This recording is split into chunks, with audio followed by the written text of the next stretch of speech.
जिला हालचाल आज रही बालेश्वर जिला तथ्य देइछन्ति गंगाधर राउत और उपस्थापन मु सत्यरंजन महापात्र। बालेश्वर जिले में 76तम साधारणतंत्र दिवस पालित हो जाइछि। पुलिस लाइन पड़िया अनुष्ठित जिला स्तरीय उत्सव जोगदे नगर उन्नयन गृह निर्माण और साधारण उद्योग मंत्री कृष्णचंद्र महापात्र समवेत जनता को उद्बोधन देई कहिथिले, वर्तमान जो सरकार गणतंत्र सरकार चलती लोकों को सरकार ओडिशा रे एवं केंद्र रे ये 2036 ओडिशा एक विकसित राज्य एवं 2047 रे भारत एक विकसित राष्ट्र जो जननायक दुई जन ये वर्तमान 2036 और 2047 जो आम विकसित भारत विकसित ओडिशा परिकल्पना रखीचु से अग्रणी भूमिका ग्रहण करुछि।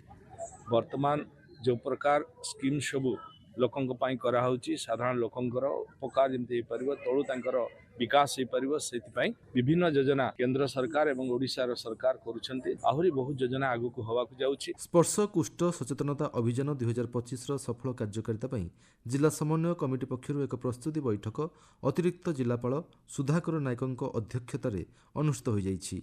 जातीय कुष्ठ निवारण कार्यक्रम अंतर्गत एही अभियान को जनवरी 30 तारिख में विश्व कुष्ठ दिवस भाव पालन करा। बैठक में कुष्ठ रोग को ह्रास करने सचेतनता सृष्टि करने और कुष्ठ रोग में आक्रांत व्यक्ति प्रति भेदभाव को समाप्त करने जिलाव्यापी कुष्ठ रोगी चिन्हट और चिकित्सा सेवा को सुदृढ़ करने निमंते व्यापक रणनीति उपरे विस्तृत आलोचना कर कुष्ठ रोगर निराकरण और चिकित्सा विषय नागरिक मानकु शिक्षा देवाई विद्यालय तथा सर्वसाधारण स्थान में प्रशासन पक्षर वार्ता प्रचार करा सहित सूचना शिक्षा और जोगाजोग द्वारा जनसाधारण को सचेतन करा निष्पत्ति होइछि। बैठक में मुख्य जिला चिकित्सा अधिकारी डाक्तर गोपीनाथ परिड़ा, डाक्तर संजीव कुमार प्रधान और डाक्तर मनोज कुमार साहू उपस्थित थिले। देशर जरूरीकालीन परिस्थिति में मिसा डीआईआर और डीआईएसआईआर आईन रे राज्यर विभिन्न जेल में बंदी थिबा संग्रामी मानकु ओडिशा सरकार पक्षर मासकु 20,000 टंका पेंशन मिलवा संबंध में गृह विभाग पक्षर विज्ञप्ति प्रकाश पाइछि। पेंशन सहित समस्त संग्रामी मानक मेडिकल खर्च मध्य राज्य सरकार बहन करिवे।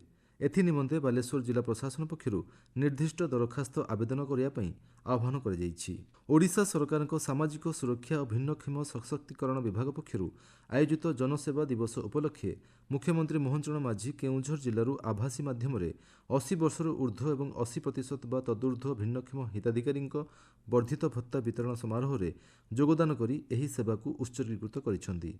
एही परिप्रेक्षी में बालेश्वर जिलास्तरीय आयोजित कार्यक्रम में सांसद प्रताप चंद्र षडंगी मुख्य अतिथि भाव जोगदेई एही कार्यक्रम आनुष्ठानिक भाव शुभारंभ करथिले। बालेश्वर पुलिस लाइन पड़िया 6 दिनिया जातीय स्तरीय पुलिस मेला कोसंभ उद्यापित हो जाइछि। जिलापाल सूर्यवंशी मयूर विकास अध्यक्षतार अनुष्ठित उद्यापनी सभारे जलेश्वर विधायक अश्विनी कुमार पात्र, बस्ता विधायिका सुभाषिनी जेना, भोगराई विधायक गौतम बुद्ध दास प्रमुख जोगदेइथिले।